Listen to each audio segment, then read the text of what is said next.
Question number 7 है हमारा। उस एपी का 31वां पद ज्ञात कीजिए जिसका 11वां पद 38 है और 16वां पद 73 है। तो यहाँ लिखा है 31वां पद, तो 31वां पद को किससे दर्शाएंगे? A31 से दर्शाएंगे। यहाँ लिखेंगे A31। A31 का मान हमको निकालना है, ठीक। और क्वेश्चन में आपको क्या कहा है कि 11वां पद 38 है, A11 बराबर 38 हो जाएगा। और कहा 16वां पद 73 है, तो A16 बराबर 73 है। फिर से समझ लीजिए, किसी भी सीरीज का जो फर्स्ट टर्म होता है उसको ए से दर्शाते हैं, किसी भी सीरीज का जो सेकंड टर्म होता है उसे A2 से दर्शाते हैं, किसी भी सीरीज का जो थर्ड टर्म होता है उसको A3 से दर्शाते हैं। तो ठीक इसी प्रकार यहाँ पर 31वां पद लिखा है, तो 31वें पद को किससे दर्शाएंगे? A31 से दर्शाएंगे। तो A31 का मान हमको नहीं पता, यही हमको निकालना है। और आपके क्वेश्चन में क्या कहा है? जिसका 11वां पद 38 है, तो 11वां पद A11 हो जाएगा, A11 बराबर 38। और कहा है 16वां पद 73 है, तो A16 बराबर 73 हो गया। अब हमको किसका मान निकालना है? A31 का। A31 बराबर an का फार्मूला लगेगा। an का फार्मूला हमने आपको बताया था, an बराबर a plus n minus 1 into D. इसी फॉर्मूले को इसमें लगाएंगे तो a प्लस, यहां पर देखिए n लिखा था, यहां पर भी n लिखा था, तो यहां पर n का वैल्यू देखिए यहां 31 है, तो यहां लिखेंगे 31 माइनस 1 इंटू डी। डी का वैल्यू हमको नहीं पता, तो यहां लिखेंगे केवल डी ही। A31 बराबर a प्लस 31 में से एक गया तो 30 आ जाएगा और डी आ जाएगा, ठीक। अब देखिए हमारा A31 का मान निकल गया, a प्लस 30d। लेकिन जो A31 का वैल्यू होगा वो तो एक संख्या होगा ना, 5 होगा, 6 होगा, 7 होगा, 8 होगा। ये a प्लस 30d जो है ये नहीं होगा, मतलब कि हमको a का मान निकालना पड़ेगा और d का मान निकालना पड़ेगा। तो हम क्या करते हैं इस कंडीशन में, अगर a और d का वैल्यू अगर हमको नहीं पता रहता है तो हम क्या करते हैं ना कि जो हमको क्वेश्चन में दिया रहता है उसी की सहायता से हम लोग a और d का वैल्यू निकाल लेंगे। तो क्या दिया है हमारा A11 बराबर 38, तो हम लिखेंगे A11 बराबर 38। an का इसमें फार्मूला लगाएंगे तो आ जाएगा a प्लस, देखिए यहां पर n था, यहां पर भी n था, यहां पर n का वैल्यू 11 है, तो यहां लिखेंगे 11 माइनस 1 इंटू डी। यहां लिख दीजिए d बराबर 38। a प्लस 11 में से बन जाएगा तो आएगा 10 और d है तो यहाँ d आ जाएगा बराबर 38। इसको इक्वेशन फर्स्ट मान लीजिए। और आपके क्वेश्चन में दिया गया है A16 बराबर 73। इसमें भी an का फार्मूला लगाएंगे, a प्लस n इसमें 16 है, 16 माइनस 1 इंटू डी। यहां लिखेंगे d बराबर 73। a प्लस 15d हो जाएगा, 16 में से बन जाएगा 15 आ जाएगा और यहाँ पर d है तो यहाँ पर d आ जाएगा बराबर 73। इसको इक्वेशन सेकंड बना लीजिए। अब हम इक्वेशन फर्स्ट और सेकंड को सॉल्व करेंगे, फिर वहां से a और d का वैल्यू निकाल लेंगे। अच्छा, हम d और a का वैल्यू क्यों निकाल रहे हैं? क्योंकि a और d का वैल्यू इसलिए निकाल रहे हैं क्योंकि अगर हम a और d का वैल्यू इसमें रख देंगे तो A31 का मान हमारा निकल जाएगा। क्वेश्चन में हमारा यही पूछा है ना, A31 का वैल्यू, अगर हम a और d का वैल्यू निकाल करके इसमें रख देंगे A31 का मान हमारा निकल जाएगा। अब इस दोनों समीकरण को सॉल्व करेंगे, हमारा आ जाएगा। तो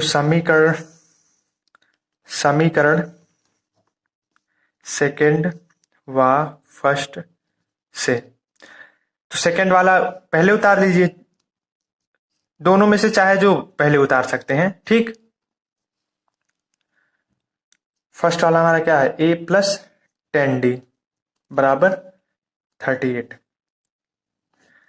अगर हम घटा देंगे तो हमारा a कैंसिल हो जाएगा, जब a कैंसिल हो जाएगा तो हमारा d का वैल्यू निकल जाएगा, ठीक। अगर हम जोड़ेंगे ना तो हमारा a और d का वैल्यू नहीं निकलेगा, a को जोड़ेंगे तो a 2 हो जाएगा और फिर इसको जोड़ेंगे 25d हो जाएगा, मतलब कि a और d का वैल्यू नहीं निकलेगा, इसलिए हमको इसमें घटाना पड़ेगा और घटाने पर हमने आपको बताया चिन्ह बदल जाता है। यहाँ पर प्लस का था, यहाँ पर माइनस का आ जाएगा।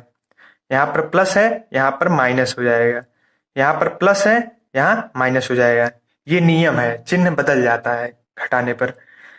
तो ए है और यहाँ पर प्लस ए नहीं है, माइनस का ए है, चिन्ह बदल गया ना। तो प्लस ए माइनस ए कट गया, ये कट गया। यहाँ देखिए 15D है। अब यहाँ पर प्लस का 10D नहीं है, माइनस का 10D है, चिन्ह बदल गया, तो हो जाएगा माइनस का 10D। इसको सॉल्व करेंगे, हमारा आ जाएगा 5D। 5D बराबर 73 में से हमारा 38 जाएगा, तो हमारा आ जाएगा 35। डी का वैल्यू निकाल लेंगे यहां से। D equal to 35/5। 5 1 जा 5, 5 7 जा 35। डी का वैल्यू हमारा कितना आ गया? 7 आ गया। अब हम ए का वैल्यू निकालेंगे। ए का वैल्यू कैसे निकालेंगे? समीकरण फर्स्ट या सेकंड में हम डी का वैल्यू रख देंगे, तो हमारा ए का वैल्यू आराम से निकल जाएगा। ठीक,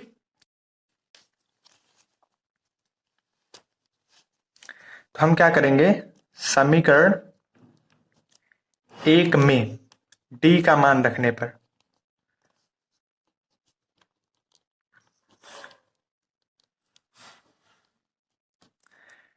समीकरण फर्स्ट हमारा क्या है?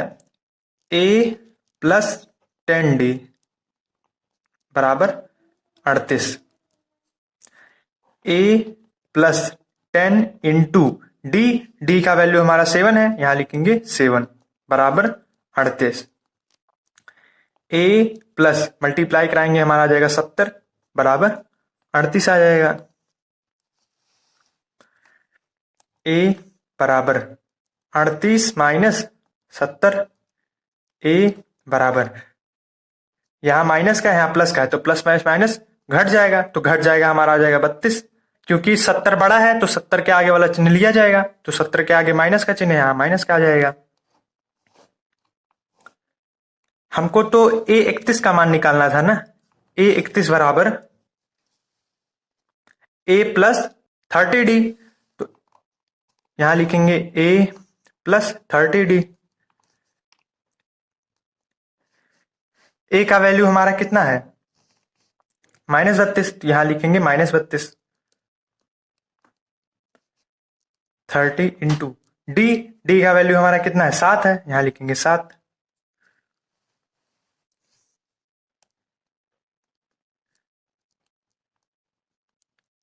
सात त्रिक 21 और यहाँ 0 है, यहाँ 0 आ जाएगा।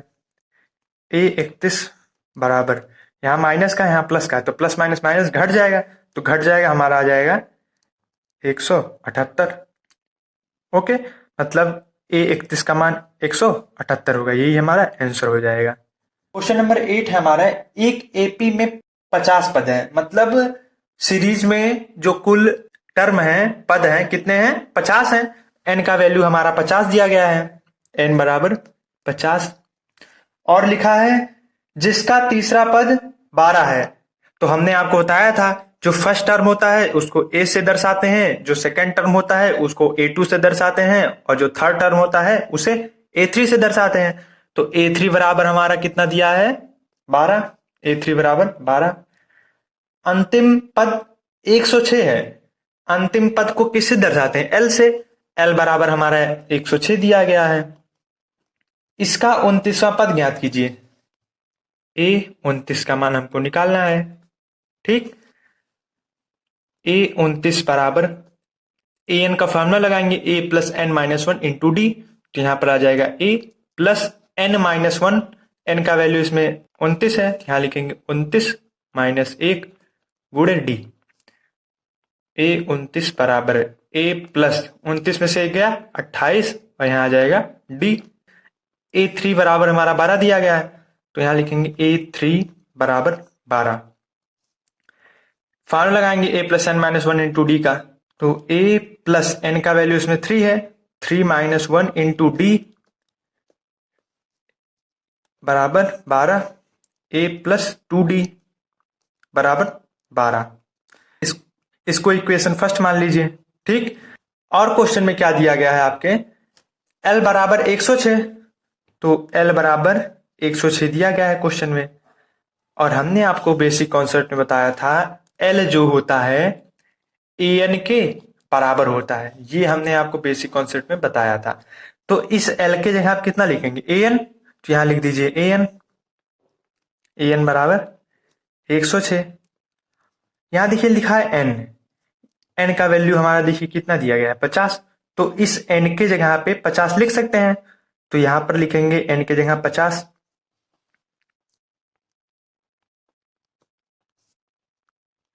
ए एन का फॉर्मूला इसमें भी लगाएंगे, आएगा a plus n minus one into d. N इसमें 50 है तो 50 माइनस वन इंटू डी बराबर 106।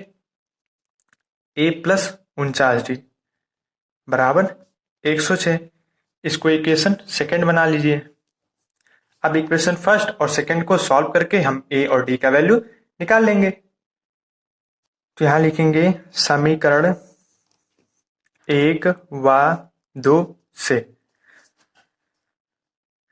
ए प्लस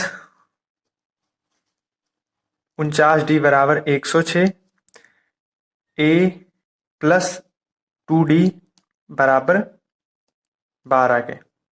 घटा देंगे, यहां माइनस का आ जाएगा, यहाँ माइनस आ जाएगा, यहाँ पर भी माइनस का आ जाएगा, चिन्ह बदल जाता है ना, यहाँ पर प्लस का था यहाँ माइनस का आ गया, यहाँ पर भी प्लस का था यहाँ माइनस का आ जाएगा।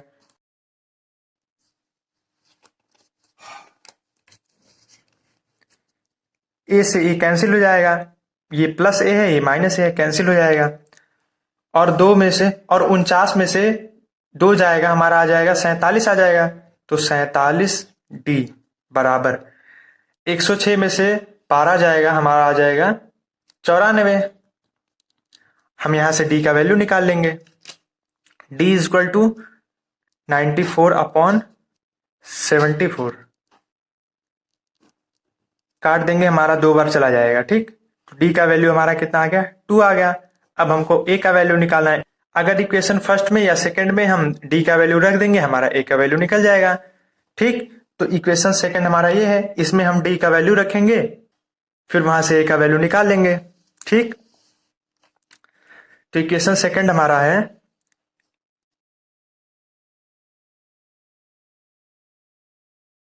ए प्लस 49 गुणे, यहां लिखा डी, डी का वैल्यू 2 है, यहां लिखेंगे 2 बराबर 106। ए प्लस इन दोनों का मल्टीप्लाई करा देंगे, 9 दूना 18 हासिल 1, 4 दूना 8 1 9 बराबर 106। यहाँ पर प्लस का है, उस पक्ष में जाएगा माइनस का हो जाएगा, 106 माइनस 98। ए का वैल्यू हमारा आ जाएगा 8, ठीक। अच्छा, हमने ए और डी का वैल्यू क्यों निकाला? ए और डी का वैल्यू हमने इसलिए निकाला क्योंकि ए 29 का मान हमको निकालना था। ए 29 का मान कैसे निकलता, जब हमको ए और डी का वैल्यू पता होता, ठीक। तो अगर हम इसमें ए और डी का वैल्यू रख देंगे, हमारा ए 29 का मान निकल जाएगा, ठीक। यहां लिखा है ए का वैल्यू हमारा कितना आया है, 8 आया है, यहां लिखेंगे 8 प्लस 28 लिखा है, तो यहां लिखेंगे 28 गुणे, यहां डी लिखा गया, डी का वैल्यू हमारा 2 आया है, ठीक। यहां लिखेंगे 2। 8 प्लस इन दोनों का मल्टीप्लाई करेंगे, हमारा आ जाएगा 56। इन दोनों को जोड़ देंगे, हमारा आ जाएगा 64। ओके, यही हमारा आंसर हो जाएगा 64, ठीक। क्वेश्चन नंबर 9 है हमारा, यदि किसी एपी के तीसरे और 9वें पद क्रमशः 4 और -8 हैं तो इसका कौन सा पद शून्य होगा। तो हमारे क्वेश्चन में क्या कहा है ना कि कोई सीरीज दिया गया है, ऐसे कोई सीरीज होगा, तो इसमें जो थर्ड टर्म है, तीसरा पद जो है 4 है, A3 इसमें कितना दिया गया है 4 है, मतलब कि कोई सीरीज है, उसमें जो हमारा पहला और दूसरा पद है ये तो हमको नहीं पता, लेकिन जो तीसरा पद है हमारा कितना है 4 है, ठीक। और कहा है 9वां पद -8 है, मतलब कि ऐसे करते करते यहां पर 9वें स्थान पर -8 है, ठीक। ए 9 का मान हमारा -8 दिया गया है। और कहा है कि इस सीरीज में शून्य आएगा, 0 आएगा, लेकिन वो चौथे पद पर होगा, वो हमको निकालना है। इस सीरीज में कहीं ना कहीं एक 0 आएगा यहां पर, और ये चौथे पद पर होगा, ये हमको नहीं पता। जैसे ये जो है तीसरे नंबर पर है इस सीरीज में, इसीलिए इसको A3 कहा गया। और ये 9वें स्थान पर -8 है, इसलिए A9 कहा गया। ठीक इसी प्रकार इस सीरीज में 0 भी आएगा, लेकिन चौथे नंबर पर आएगा, 10वें नंबर पर आएगा, 11वें नंबर पर आएगा, 12वें नंबर पर आएगा, ये हमको नहीं पता है। तो इसको हम मान लेंगे AN मान लेंगे। ठीक, मान लेंगे कि AN वे पद पर 0 आएगा। तो हमसे क्या पूछा है, कौन सा पद शून्य होगा, मतलब n का वैल्यू पूछा गया है हमसे। तो हमसे क्वेश्चन में कहा गया है कौन सा पद 0 होगा। A3 का वैल्यू कितना है, A3 का वैल्यू हमारा 4 है। ठीक, A9 का वैल्यू हमारा -8 है। AN बराबर हमारा 0 है, क्योंकि हमको 0 नहीं पता कौन से नंबर पर है, इसलिए हमने AN मान लिया, इसको AN बराबर 0 के मान लिया। अब हम इसको सॉल्व करेंगे। AN बराबर 0, तो A plus n minus 1 into d equal to 0।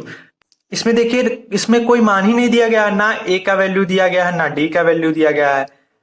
अगर A और D का वैल्यू अगर हमको पता चल जाता तो इसी में रख देते, और रखने के बाद हम यहां से n का वैल्यू आराम से निकाल लेते, लेकिन हमको A और D का वैल्यू तो नहीं पता। तो हम क्या करेंगे ना, पहले A और D का वैल्यू ही निकालेंगे। कैसे निकालेंगे, जो हमें क्वेश्चन में दिया रहेगा उसी की सहायता से निकालेंगे। तो क्वेश्चन में हमारा दिया गया है A3 बराबर 4, तो A3 बराबर 4, AN का फार्मूला इसमें लगाएंगे, A plus n minus 1 into D. तो A प्लस n का वैल्यू इसमें 3 है, 3 माइनस 1 इंटू डी बराबर 4 आ जाएगा। A प्लस 2D बराबर 4 आ जाएगा। इसको इक्वेशन फर्स्ट बना लीजिए। और A9 बराबर हमारा दिया गया है, A9 बराबर -8। इसमें भी AN का फार्मूला लगाएंगे, A plus n minus 1 into d. N इसमें हमारा 9 है, 9 माइनस 1 इंटू डी बराबर -8। A प्लस 9 में से 1 गया, 8 आ जाएगा, 8D बराबर -8। इसको इक्वेशन सेकंड बना लेंगे। अब इक्वेशन फर्स्ट और सेकंड को सॉल्व करके हम A और D का वैल्यू निकाल लेंगे। ठीक, तो समीकरण सेकंड व फर्स्ट से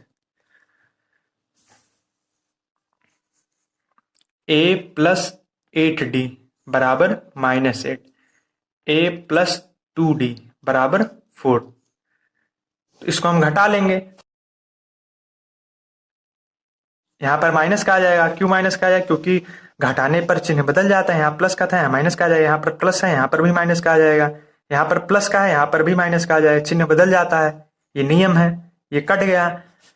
यहाँ पर 8D है और यहाँ पर अब प्लस 2D नहीं है, माइनस का 2D है, चिन्ह बदल गया, -2D। इसको सॉल्व करेंगे, हमारा आ जाएगा 6D। यहाँ आ गया 6D बराबर -8। अब यहाँ पर +4 नहीं है, -4 है, तो -8 -4 हो जाएगा, तो आ जाएगा -12 आ जाएगा, तो -12।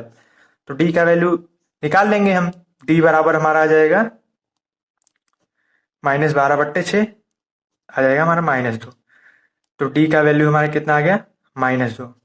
अब हम A का वैल्यू निकालेंगे। A का वैल्यू कैसे निकलेगा, इक्वेशन फर्स्ट में या सेकंड में हम D का वैल्यू रख देंगे, हमारा A का वैल्यू निकल जाएगा।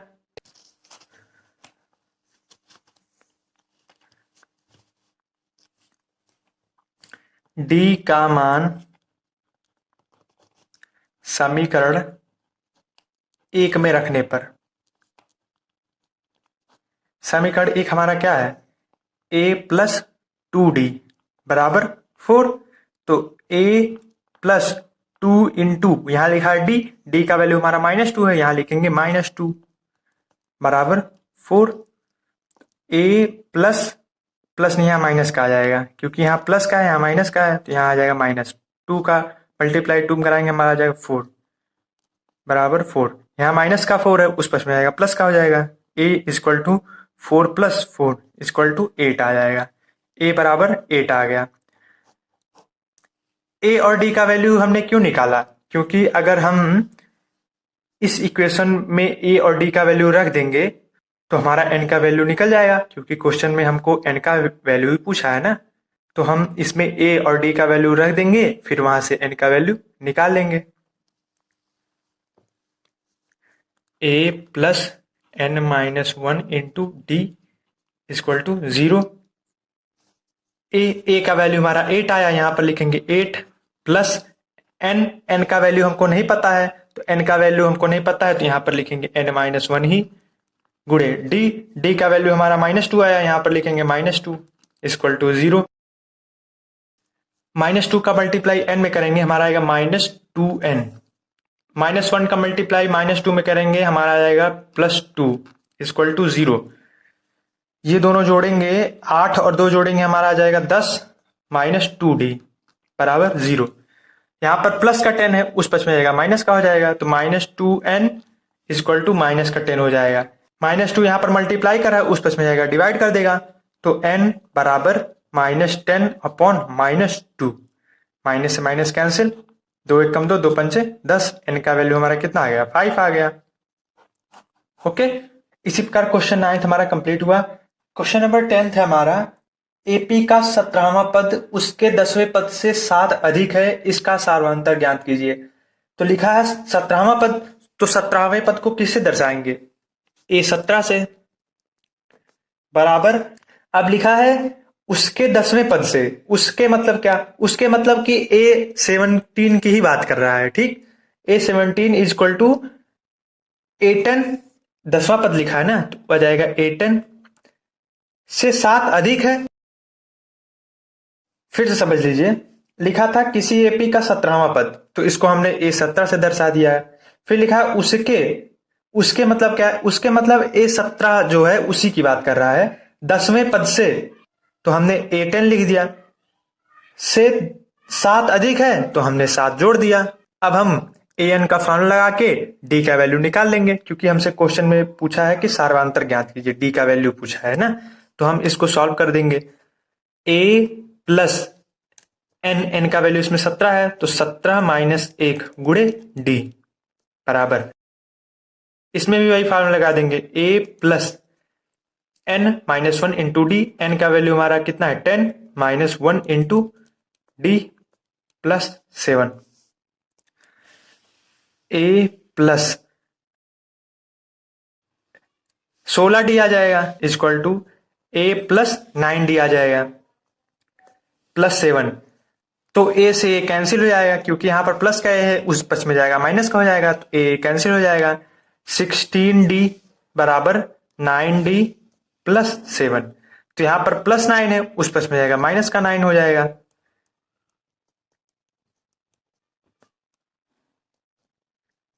सोलह में से 9 घटाएंगे हमारा आ जाएगा 7 आ जाएगा, d बराबर 7। यहां पर 7 मल्टीप्लाई हो रहा है, उस पर जाएगा डिवाइड, तो d इज इक्वल टू 7/7, कट के हमारा 1 आ जाएगा। d का वैल्यू हमारा कितना होगा 1 होगा। ओके, इसी प्रकार क्वेश्चन 10 हमारा कंप्लीट हुआ। धन्यवाद।